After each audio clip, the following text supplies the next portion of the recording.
아가서 2장 8절 보겠습니다.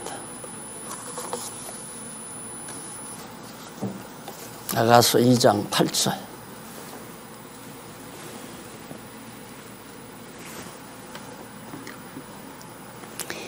나의 사랑하는 자의 목소리구나.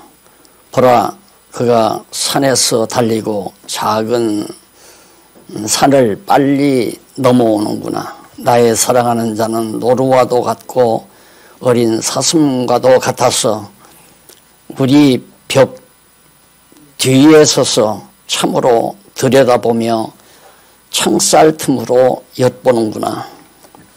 9절까지 2절 말씀 봉독했습니다.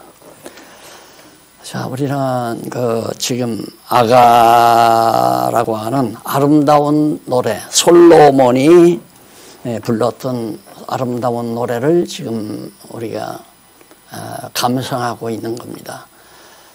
그 아가서가 담고 있는 그 깊이와 넓이와 폭은 어디에도 비교할 수 없는 대단한 의미를 지니고 있다는 것 익히 아실 줄 압니다. 오늘은 지금 조건 없는 사랑의 언약 가운데 두 번째, 조건 없는 사랑의 언약을 솔로몬이 노래를 했는데, 그 노래 가운데 바로 조건 없는 사랑의 언약 가운데 처음 사랑의 언약 내용을 지난번 공부를 했습니다. 이것이 바로 아브라함과 이삭과 야곱에게 언약했던 그 언약을 노래한 거고, 더 나아가서는 아담에게 했던 언약을 노래한 거고, 더 깊이 나아가서는 영원전 그리스도 안에서 우리를 선택해서 하나님의 자녀 삼아 주실 것을 작정해 놓으신, 예정해 놓으신 하나님의 사랑을 노래한 것이다 라고 지난번 말씀을 드렸습니다. 그런데 이 처음 사랑의 언약이 이제 끝난 다음 신랑 신부와 상봉하는 내용이 나와요. 그러게 언약은 맺었지만은 아직 결혼은 안 했잖아요. 결혼 안 했기 때문에 결혼하기 이전에 헤어진 거죠. 하나님을 멀리 떠났단 말입니다. 떠나서 다시 만나게 되는 거죠. 그러니까 실제 노래 속에서는 신랑과 신부가 헤어져 가지고 헤어진 이후에 다시 상봉하는 그런 장면을 노래하고 있는데, 아마 이 세상에 가장 세속적으로도 가장 아름다운 노래가 있다면 사랑의 노래일 거예요. 사랑하는 사람들이 헤어졌다가 서로 사모하는 가운데 다시 만남에 대한 그런 노래. 그래서 우리나라 그 가요에 보면 거의 사랑 노래가 많잖아요. 남녀에 대한 사랑 노래가 참 많은데, 그것은 그만큼 그 노래가 아름답다는 겁니다. 그 노래가 인간의 마음을 푸근하게 하고 따뜻하게 하고 또 부드럽게 해준다고 하는 특징을 가지고 있잖아요. 그런데 솔로몬이 하나님의 지혜를 얻어가지고 신랑 신부가 상봉하는 이 노래를 불렀는데, 이것은 반드시 역사적 배경이 있다고 그랬잖아요. 역사적인 배경이 있다.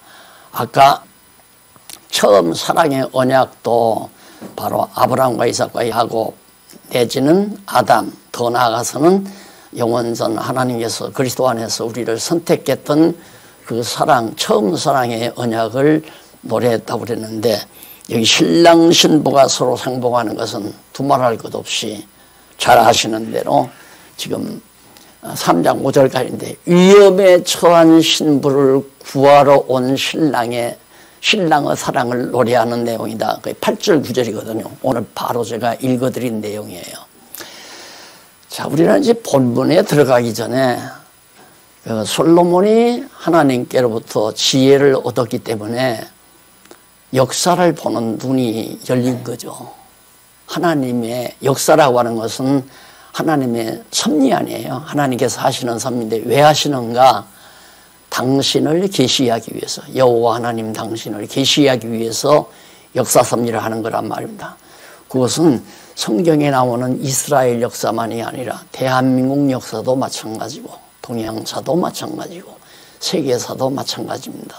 내 개인의 역사, 내 가정의 역사도 마찬가지고 모든 하나님의 섭리 역사라고 하는 것은 하나님 당신을 계시하시기 위한 건데, 근본적으로는 존재하심을 계시하시고 나 이렇게 살아있다라고 하는 사실을 계시하기 위한 것이고, 그 다음에는 당신이 어떤 분이신가, 어떤 속성을 가지고 계신 분인가를 계시하기 위해서 역사 섭리를 하신 거란 말입니다.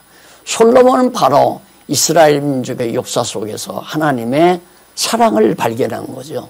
지금 이 아가사는, 시편은 하나님의 신실성을 발견하고, 또 욥기는 하나님의 전능성을 하나님의 섭리 역사 속에서 발견하고, 또 하나님의 섭리 역사 속에서 주권성을 발견하고, 또 영원성을 발견하고, 여기는 이제 사랑, 자비성을 발견하고 자비성을 노래하는 거란 말입니다. 다 아름다운 노래 아니에요. 물론 전능성, 신실성, 그리고 주권성, 영원성도 다 아름답지만은 이 노래의 제목처럼 아름다운 노래라고 하는 말이거든요. 가장 아름다운 노래다. 그러니까 제가 이 시가서를 보는 눈이 뜨고 나서는 뭐 많은 시집들을 선물을 해요. 자기들이 쓴 시집을 나에게 선물을 해요. 뭐 교수들도 하는 사람도 있고 목사님들도 하는 사람도 있고, 그런데 뭐 박목월의 뭐 유명한 시도 마찬가지고, 너무 좀 죄송하지만 유치스럽단 말입니다. 다시 말해서 그 시 자체가 나에게 감동을 못 줘요. 어떤 시도. 그런데 왜 그랬는가? 바로 이 성경에 나타나는 시가서를 통해서 눈이 뜨고 나니까, 시라는 것은 여호와 하나님을 찬양하는 것이 시지, 꽃을 찬양하고 단풍을 노래하고 자연을 노래하고 무슨 인간의 사랑을 노래하고 이런 것들은 아주 너무나도 유치스럽단 말입니다. 그러다 보니까 바로 이 역사를 보는 시각이 열리게 된 거예요. 역사란 바로 이렇게 보아야 되는 거구나. 특히 아가서에 와서는요, 놀라운 것은 이스라엘 민족사가 얼마나 고난의 역사입니까? 가장 빵긋했던 시대가 다윗하고 솔로몬 시대뿐이에요. 80년.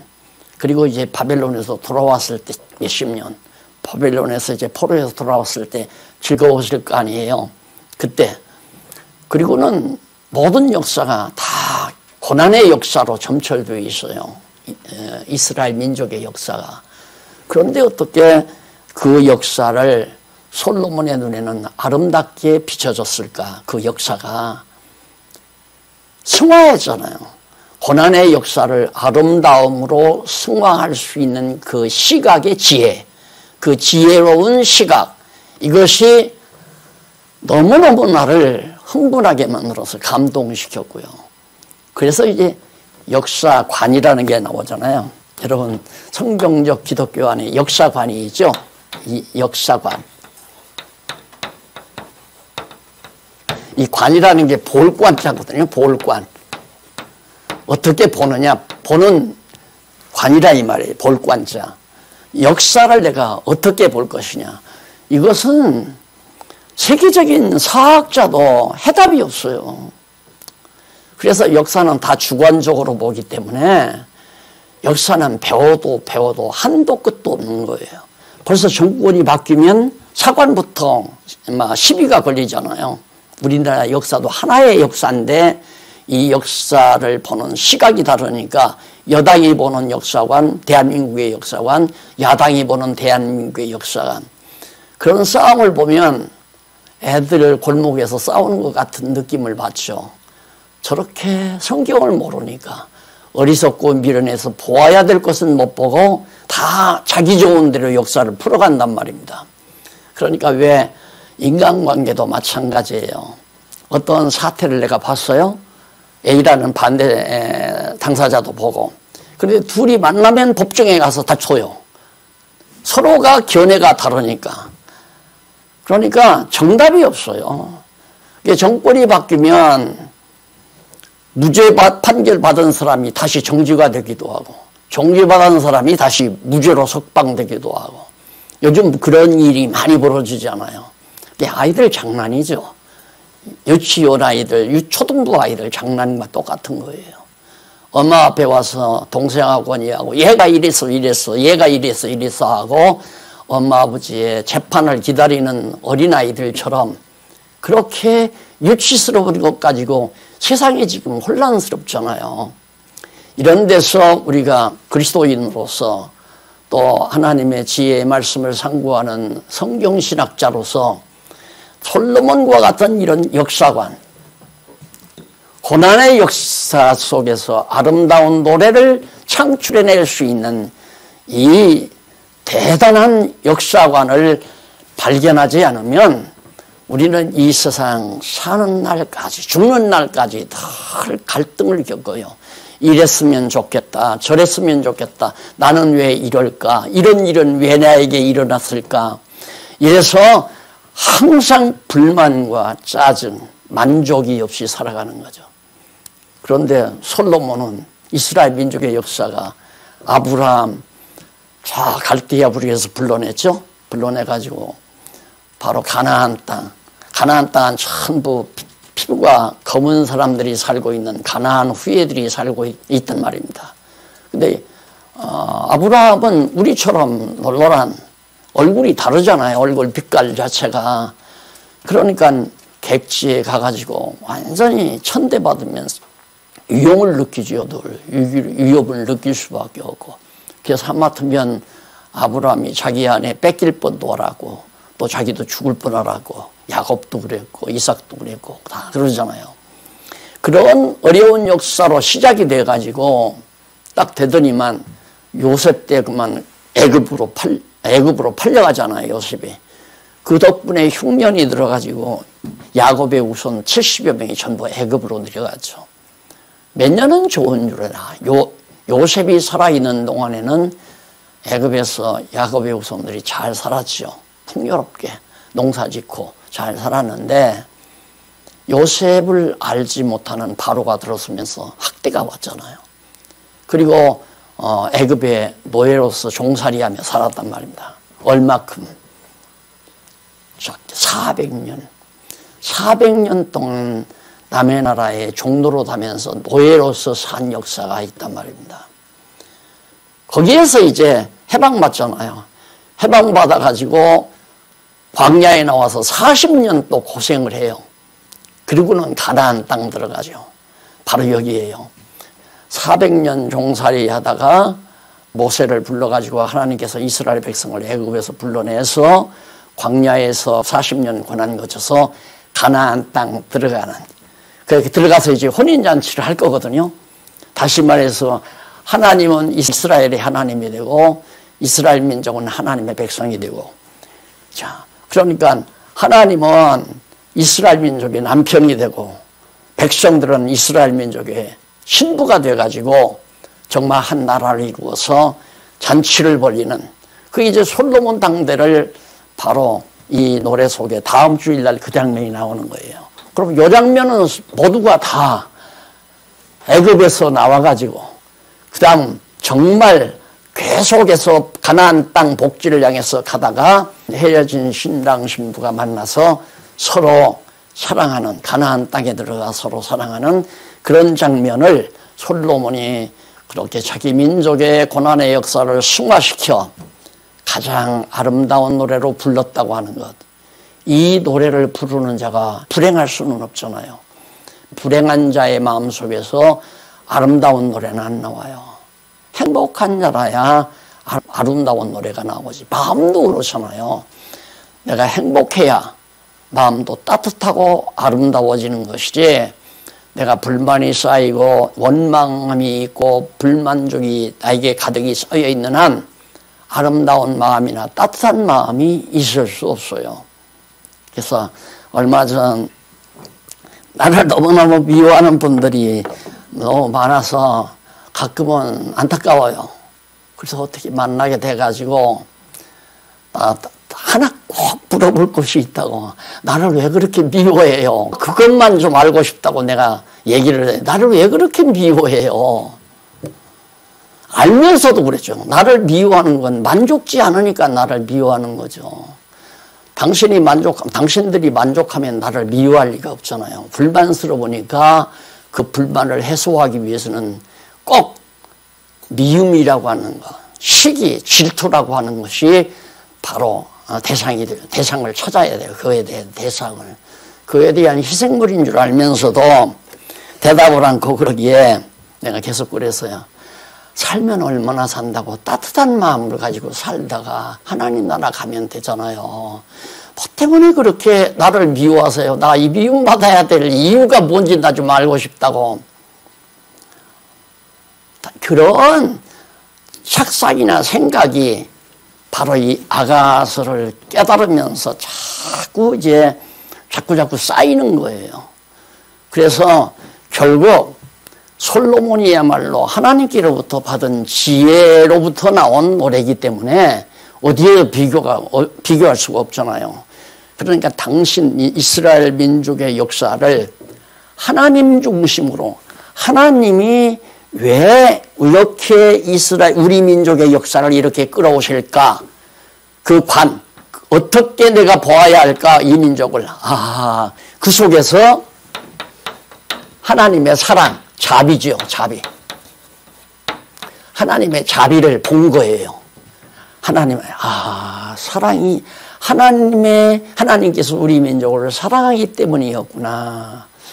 그런데 보편적인 우리의 생각은 너무 편협적으로 기울어져 가지고 편협해서 뭘 자꾸 사주고 또 정말 늘 정말 칭찬해주고 또 도와주고 붙들어주고 그것만 사랑이라고 보잖아요. 우리는 그만큼 우리는 타락해서 편협이 돼 있어요. 그러니까 못 보는 거죠. 하나님이 따끔하게 때리면 그걸 날 미워한다고 생각하는 거죠. 아이들이 그러잖아요. 아이들이 난 아빠가 미워 하든가 난 엄마가 미워 아빠가 좋고 왜 그런가. 엄마가 날 자꾸 때리잖아. 아빠는 날 자꾸 업어주고 안아주고 그러는데 그러잖아요.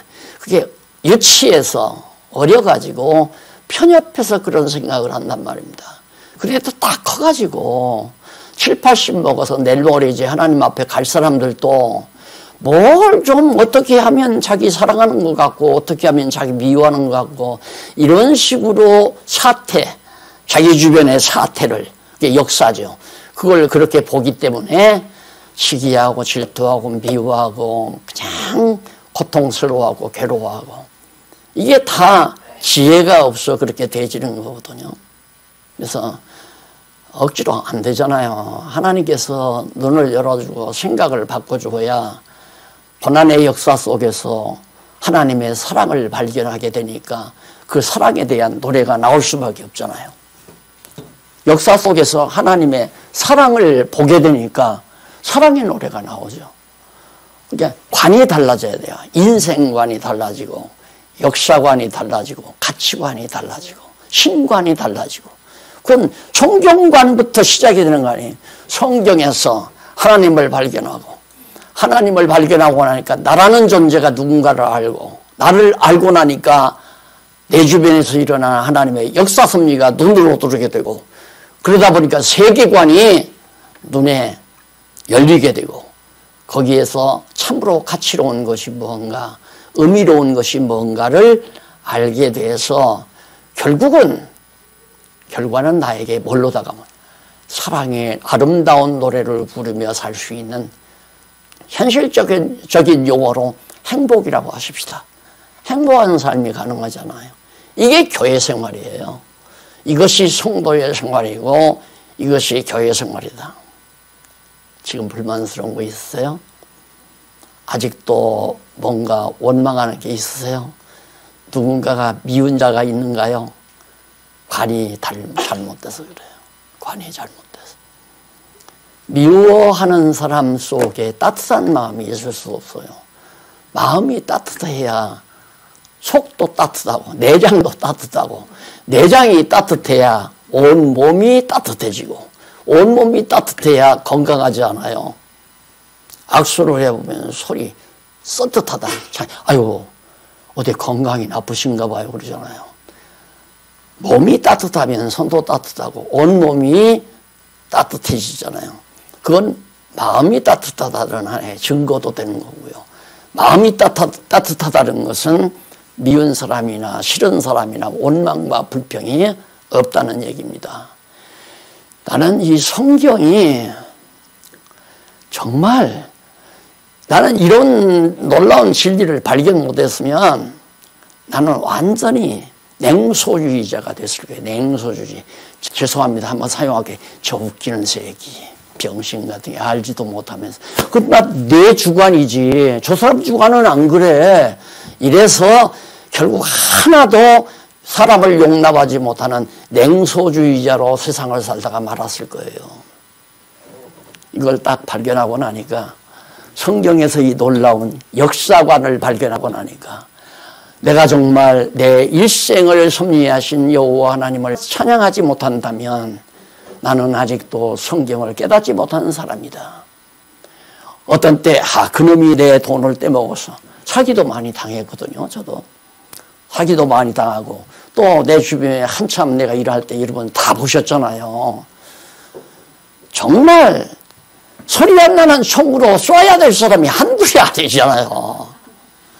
그런데 지나놓고 보니까 그 모두가 다 하나님께서 나를 사랑해서 그런 분들 곁에 나를 두었다라고 하는 생각을 하니까 고마운 생각도 들고요. 그런 분들이 소중하게 느껴지기도 하고 그분이 아니었으면 내가 지금 어떻게 되어졌을까 이렇게 생각하다만 아찔한 생각이 들기도 하고요. 나는 내 지금 모습을 자랑하기 위해서가 아니라요. 이 하나님의 살아있는 놀라운 말씀이 나를 그렇게 만들어 가더라고요. 이게 너무너무 좋아서 좀 이걸 모두에게 좀 나누어 주어가지고 함께 기뻐하고 즐거워하고 이게 교회 생활 아니에요. 이렇게 살고 싶은데 안 들어요. 듣질 않아요. 그래서 오늘은 마음 먹고 지금 말씀을 드리는 겁니다. 이 얼마 얄가스만이 아니에요. 성경 모두가 그렇잖아요. 아까 말씀드렸죠. 이스라엘 민족의 역사가 고난의 역사예요. 반짝 그냥 다윗 때 솔로몬 때 반짝했지만 다윗 때는 그래도 이방 민족이 또 쳐들어왔잖아요. 솔로몬 때 40년만 완전히 태평 세월이었어요. 대적들이 쳐들어오지도 않고요. 많은 나라에서 막 조공이 들어오고요. 가장 평안한 때였죠. 아니 수천 년 역사 가운데 그 몇십 년 평안하고 나머지는 다 고난의 역사 아니에요. 전부가 다. 그걸 어떻게 솔로몬은 사랑으로 승화시켜서 사랑의 노래로 승화시켜서 행복을 구가했을까? 그건 하나님이 지혜를 줘서 그런 거죠. 지혜를 줘서. 어떤 사람도 이제 이렇게 발견하고 나면 어떤 사람도 미워지는 사람이 없고 어떤 사람도 싫은 사람이 없어져 버리고 항상 마음이 따뜻하고 편안하고 부드럽고 그래서 이제 늘 하나님 앞에 감사하며 하나님의 사랑을 노래하는 하나님의 신실하심을 노래하고 그의 전능하심과 주권을 노래하고 그의 영원하심을 찬양하는 여호와 하나님 찬양하는 인간의 제일들은 본분이 이루어지게 된다. 그런 뜻이에요. 그러니까 여기 위험에 처한 신부를 구하러 오신 신랑의 사랑, 바로 하나님께서 이스라엘 민족을 애굽에서 구해내려고 모세에게 나타나서 너 내가 보냈다고 해라. 가서 애굽에서 살고 있는 종살이하고 있는 이스라엘 민족들을 인도해내거라. 내가 약속한 땅으로 인도할 것이다. 너희 열조 아브라함과 이삭과 야곱에게 언약한 그 땅으로 인도할 테니까 가라. 그러니까 모세가 안 간다고 그러잖아요. 그래도 신부를 위험에 처한 애굽의 종살이로 노예로서 위험에 처해잖아요. 엄청난 위험 가운데 빠져 있는데 그들을 구해내고자 하는 신랑의 열정은 사라질 수가 없죠. 사라지질 않죠. 예를 들어서 인간관계도 인간적인 청춘 남녀도 자기가 사랑하는 자가 해수욕 갔다가 바다에 잘못 들어가가지고 물속에 자꾸 빠졌다 올라왔다 한다 이 말이에요. 죽을 망정 들어가죠. 죽을 망정. 진짜 자기가 사랑한다면 같이 빠져 죽을 망정 헤엄쳐서 들어가가지고 건져내는 그런 인간의 사랑도 그러는데 하나님께서 이미 창세전에 예정하시고 열주와 언약을 섰는데 그대로 애굽에서 수천 년 수만 년 종살이하게 안 놔두신다 이 말이에요. 건져내러 그 사랑을 얼마나 아름다운 사랑이에요. 그 놀라운 사랑을 왜? 하나님께서 처음 사랑의 언약을 맺었으니까 언약 맺고는 보니까 저 녀석 뭐 수천 년 나를 떠나서 가서 수백 년 동안 남의 나라 가서 애굽 신 속이면서 살았으니까 너 아니면 여자 없냐 하고 내 던져버리는 어리석은 남자의 모습처럼 하나님도 400년 애굽 신 섬기면서 종살이 했는데 백성 삼고 싶겠어요? 그러나 하나님이 사랑으로 한 번 조건 없이 무조건 언약하셨기 때문에 불러내는 거죠. 건져 나왔어요. 그래서 신부에게 10절로 14절 보면 신부에게 함께 가기를 바라는 신랑의 사랑을 노래합니다. 신부에게 이제 함께 가자. 어디로? 가나안 땅으로 가자 이거예요. 범동산이죠. 여기가 아름다운 범동산으로 가자. 거기 애굽에서 종살이 이제 그만하고 우리 범동산에 가서 결혼하자. 혼인하자. 그러고 데리고 가는 것이 광야 기란이에요. 홍해바다 건너서 광야를 지나. 저는 이거 강의를 하면서 가끔 여러 번 강의를 했죠. 여러 번 강의를 했는데도 그렇게 깊이 있게 들을 때는 그렇게 듣는지는 모르지만 잊어버리고 사시는 분들이 많은 것 같아요. 그런데 이걸 강의를 하면서 자, 이걸 어떻게 내가 이렇게 아가서 노래를, 아름다운 노래를 이런 시각으로 볼 수 있었을까? 이스라엘 민족의 역사와 더불어 그 배경을 삼아서 그 노래로 볼 수 그거 자체도 나는 놀라운 거예요. 그거 못 봤으면 내가 이게 안 나오지요. 역사관이라. 내가 언제 뭐 대학에 가서 역사 전공한 사람도 아니고 역사에 대해서 뭐 그렇게 고뇌하고 고통스러워한 사람도 아니고 젊은 날 그런 생각은 했어요. 성경 보니까 이스라엘 민족 역사가 많이 나오더라고요. 그래서 성서란 그 이제 기독교 장로교 개통이니까 약간 자유주의 물이 있었거든요. 그러니까 성서란 이스라엘 민족의 역사만이 아니라 한국 역사도 성서다. 이런 얘기를 제가 학생들에게 말을 했어요. 근데 얼마 있으니까 얼마 지나서 몇 년 지나서 책이 나왔는데 보니까 뜻으로 본 한국 역사 이렇게 함석헌 씨가 그 책을 썼더라고요. 그래서 그걸 보고 야 나도 대단한 사람이로구나. 근데 나중에 깨닫고 보니까 내가 이게 제대로 분별도 못하고 그러면 한국 역사도 성서고 그리고 성경이고 이스라엘 민족의 역사도 성경이라면 성경이 너무너무 많은 거 아니에요. 이런 것도 정리 없이 그런 소리를 내뱉었다 싶으니까 나중에는 참 나도 참 어리석었구나 싶어요. 어쨌든 이스라엘 민족의 역사가 하나님을 계시하는 것처럼 오늘 내 개인의 역사도 하나님을 깨달아 알게 하기 위한 역사거든요. 고생을 했을 때나 밥도 제대로 못 먹고 고통을 당하고 전쟁을 치르고 그런 고난의 역사를 겪을 때나 풍요로운 시대에 살면서 잘 먹고 잘 지내는 그런 시대나 어느 시대를 막론하고 하나님께서 당신의 사랑을 깨닫게 하기 위해서 계시하기 위해서 하신 역사니까 그 속에서 이런 아름다운 사랑의 노래가 나와야 된다. 나오게 돼 있다. 하나님을 알게 되면. 그래 가기를 바라는 노래가 바로 14절까지 나오는데 한번 잠깐 읽어보실까요? 그 14절까지 보면 10절로 14절 나의 사랑하는 자가 내게 말하여 그러니까 신랑이 신부에게 말하여 이르기를 나의 사랑 나의 어여쁜 자야 일어나서 함께 가자. 겨울도 지나고 비도 그쳤고 고난의 역사가 끝났다 이거죠. 지면에는 꽃이 피고 이제 아름다운 새봄이 다가온다. 피고 그 다음 새 노래할 때가 이르렀는데 하나님께서 작정하신 400년 고난의 역사가 끝이 났다. 이제는 가나안 땅 가서 우리 잘 살아야 되지 않느냐 그 얘기예요. 반구의 소리가 우리 땅에 들리는구나. 무화과 나무에는 푸른 열매가 익었고 벌써 정말 무성하게 나무들이 새싹이 돋아서 열매도 맺고 포도나무 꽃이 피어 향기를 토하는구나. 나의 사랑 나의 어여쁜 자야 일어나서 함께 가자.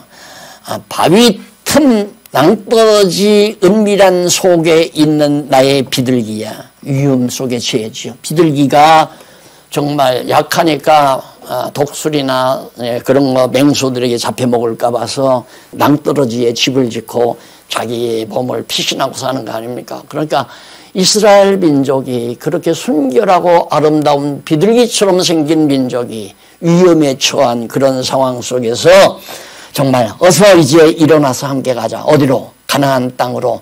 바위 틈 낭떠러지 은밀한 속에 있는 나의 비둘기야. 나도 내 얼굴을 보게 하라. 나의 비둘기야. 나도 내 얼굴 너 좀 보고 싶다. 신랑이 신부 보고 싶다. 내 소리를 듣게 하라. 내 소리를 부드럽고 내 얼굴은 아름답구나. 신랑이 신부에게 함께 가기를 바라는 신랑의 사랑의 노래가 소개되잖아요. 그리고 15절로 17절에는 우리 사랑을 위해서 빨리 오라는 신부의 요청을 노래합니다. 그러니까 신랑이 이런 노래를 부르니까 빨리 오시오 빨리. 신부가 신랑을 향해서 빨리 오라고 하는 그런 신부의 요청을 노래하는 내용이 바로 15절로 17절 나와요. 15절 17절 거기 보면 우리를 위하여 여우 곧 포도원을 허는 작은 여우를 잡으라. 우리의 포도원에 꽃이 피었음이니라. 나의 사랑하는 자는 내게 속하였고 나는 그에게 속하였구나. 그가 백합밭 가운데 양떼를 먹이는구나. 나의 사랑하는 자야. 날이 기울고 그림자가 갈 때에 돌아와서 베데르 산에서의 노루와 어린 사슴 같아여라. 신부가 애타게 빨리빨리 와라. 400년 동안 종살이하던 이스라엘 민족이 하나님이 빨리 오셔서 우리를 구해줬으면 하는 그런 간절한 사랑의 목소리를 여기에 노래로 담은 것이 바로 17절까지 내용이고요. 그 다음 3장 1절로 5절에는 헤어진 신랑과 신부가 만나서 서로 사랑함을 노래하는 내용입니다.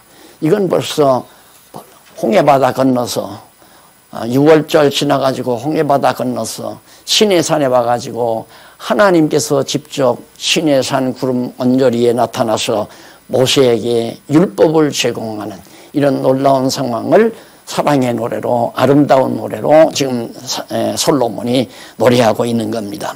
한번 읽어보시겠죠. 3장 1절로 5절. 내가 밤에 침상에서 마음에 사랑하는 자를 찾았구나. 찾아도 발견치 못하였구나. 이에 내가 일어나서 성중으로 돌아다니며 마음에 사랑하는 자를 거리에서나 큰 길에서나 찾으리라 하고 찾으나 만나지 못하였구나. 성중의 순행자들을 만나서 묻기를 내 마음에 사랑하는 자를 너희가 보았느냐 하고 그들을 떠나자마자 마음에 사랑하는 자를 만나서 그를 붙잡고 내 어미집으로 나를 잉태한 자의 방으로 가기까지 놓지 아니하였노라. 그러니까 내 어미집으로 가나안 땅을 말하는 거죠. 아브라함이 가나안 땅을 약속받지 않았어요. 그러니까 거기가 지금 어미집과 이스라엘 민족의 모태나 같은 거죠. 가나안 땅이라는 것이. 그리고 나를 잉태한 자의 방, 바로 가나안 땅을 말하는 거고요. 예루살렘 여자들아, 내가 노루와 들사슴으로 너희에게 부탁한다. 사랑하는 자가 원하기 전에는 흔들지 말고 깨우지 말지냐. 꿈속에 해주고 너무너무 사랑하다 보니까 꿈속에서 만난 거죠. 꿈속에서 이제 만나가지고 결국 서로 사랑하는 장면을 노래하는데, 여기 노루나 사슴은 상당히 애교가 많아. 애교가 아니라 암컷에 대한 아주 접근성이 강하고 애무를 잘하는 그런 짐승으로 유명합니다. 그러니까 그 말은 하나님께서 그만큼 이스라엘 민족을 너무너무 사랑하고 너무너무 정말 돌보아주는 그런 사실을 바로 이런 짐승으로 비유해서 솔로몬이 사랑의 노래에 담고 있는 겁니다. 이런 생각을 가지고 이 세상을, 그러니까 다 젊은 날 살아보셨으니까 아시지만은 한참 연애 시절에는 괴로운 게 하나도 없잖아요. 한 일도 괴로운 게 없잖아요. 막 밥이라도 깰 것 같고 지구라도 그냥 잡아들어서 던질 것 같은 그런 힘이 솟는, 왜? 그게 사랑의 힘이에요. 그래서 저는 늘 강조하기를 세상에 가장 강한 힘이 뭐냐? 사랑의 힘이다.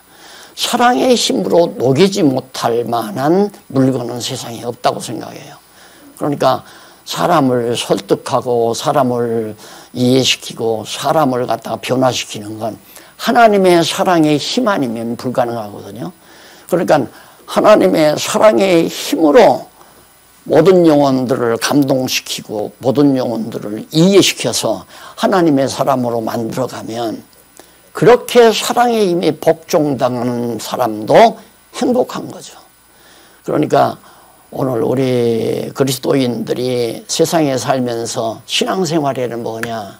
저는 한마디로 표현하면 하나님의 힘에 복종당하고 사는 거다. 하나님의 사랑의 힘에 복종당하는 거다. 그러니까 자유란 뭐냐? 자유라고 하는 것도 하나님의 사랑의 힘에 억압당하는 거예요. 복종당하는 거. 내가 그래서 주례도록 할 때는 그 말을 빼놓지 않고 가끔 하죠. 한 여자로 세상 태어나서 사랑의 힘에 복종당하며 사는 여인처럼 행복한 여인은 없습니다. 남자가 사랑의 힘으로 아내를 복종시킨다면 가장 멋있는 부부관계죠. 그러나 인간은 부족하잖아요. 하나님은 완전해요. 하나님의 사랑은 그 무엇이라도 복종시킬 수 있어요. 하나님은 우리를 사랑으로 복종시키지 하나님의 능력이나 하나님의 권위나 억압으로 법률로 이런 걸로 복종시키는 게 아니다. 그래서 하나님은 우리에게 당신의 사랑을 깨닫게 해서 이렇게 사랑의 노래를 부르며 행복하게 살게 하기 위한 하나님의 섭리를 우리가 엿볼 수가 있는 겁니다. 제발 흔들지 말아라. 이 아름다운 꿈 깨져버리니까 너무너무 행복하다며. 꿈속이 너무 행복하잖아요. 그러니까 제발 옆에서 흔들거나 나를 깨우지 마라 하면서 아름다운 노래를 부르는 장면이 바로 5절까지 나옵니다. 이렇게 해서 이제 바로 지금 애굽에서 나오는 그런 장면까지를 400년 종살이하고 나오는 장면까지를 사랑의 아름다운 노래로 아름다운 사랑의 노래로 솔로몬이 담아서 노래한 내용이 바로 이 내용이다. 그래서 이렇게 서로 만나서 이제 광야를 지날 거 아니에요. 광야 40년 지나서 가나안 땅 건너 들어가면 거기서 이제 다윗이 초대 왕이 되고 다윗을 이어서 솔로몬이 왕으로서 정말 하나님과 하나님 나라 백성으로서 정말 혼인잔치가 벌어지는, 하나님은 예수 그리스도는 우리의 신랑이요 우리는 신부라고 그랬잖아요. 그래서 예수라는 게 여호와 하나님이신데 여호와는 우리의 신랑이 되시고 우리는 신부로서 가나안 땅에서 서로 혼인잔치를 벌이게 되는 이런 장면을 다음 시간 3장 6절에서부터 5장 1절까지 소개해 드리겠습니다. 잊지 마시고요. 이제 정말 마음이 괴롭거들랑 한번 다시 아가서만이라도 다시 한번 읽고 힘내시고 슬퍼하지 마시고 괴로워하지 마시고 누구 미워하거나 질투도 하지 마시고 그저 한없이 따뜻하고 만족하고 아름다운 마음, 따뜻한 마음으로 우리가 비록 육신을 가지고 있지만은 하나님의 백성으로서 가장 아름다운 교회 생활을 하시다가 신랑 부르는 문을 놓고 하는 노크 소리가 들리거들랑 활짝 열고 신랑을 맞이해서 영원한 하나님 나라에 드시는 우리 성도들 되었으면 하는 바람을 가지고 오늘 이 강의를 마무리합니다. 기도하십시다. 하나님 아버지, 세상이 참 어지럽습니다. 어디를 보나 우리의 고뇌와 고통과 고민을 안겨주고 불만족을 안겨주고 화를 일으키는 일들이 참 많습니다. 코로나도 지금 1년을 지속하고 있습니다. 내년도 지속된다고 합니다. 짜증낼 때도 많습니다. 하오나 오늘 나가서 강의를 들은 사랑하는 귀한 성도들의 귀를 열어주시고 눈을 열어주소서. 하나님이 왜 이런 고통스러운 역사를 우리에게 주시는가? 이것이 곧 하나님의 사랑의 표현임을, 하나님의 사랑의 계시임을 깨닫고 우리의 마음속에서, 따뜻한 마음속에서 사랑의 노래가, 가장 아름다운 사랑의 노래가 정말 울려 퍼지게 하시옵소서. 여호와 하나님의 사랑만을 노래하는 우리 사랑하는 성도들 되도록 인도해 주시옵소서. 예수님 이름으로 기도드립니다. 아멘.